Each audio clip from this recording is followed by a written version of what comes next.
In the summer of 1971, a Stanford basement became a living nightmare. But the story you've heard might be more fiction than fact.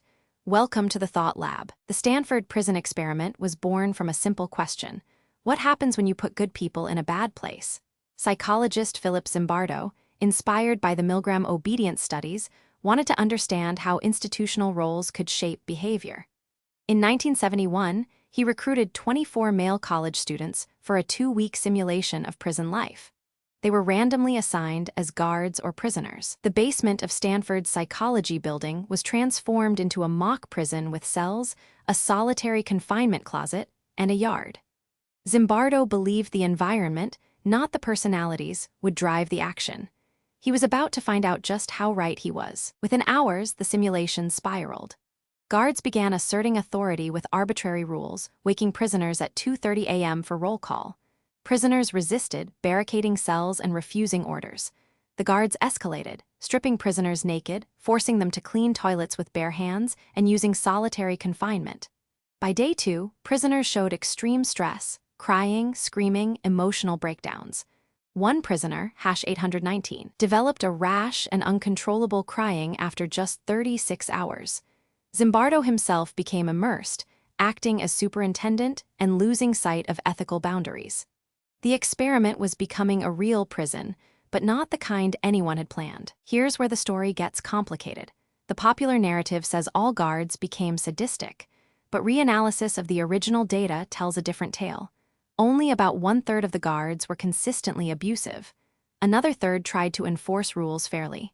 The remaining third were passive or even sympathetic to prisoners. The prisoners, too, weren't just passive victims.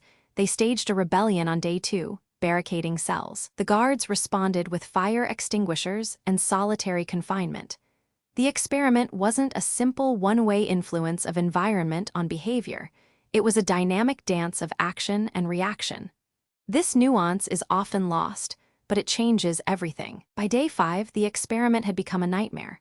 Christina Maslach, a recent Stanford PhD and Zimbardo's girlfriend, visited the mock prison. She was horrified by what she saw: guards humiliating prisoners, the stench of fear, the psychological degradation. She confronted Zimbardo, arguing the study had crossed an ethical line. The next day, the experiment was terminated, just 6 days into a planned 2-week study. But the damage was done. Participants had suffered lasting emotional trauma. The ethical violations were so severe that they helped reshape guidelines for human research.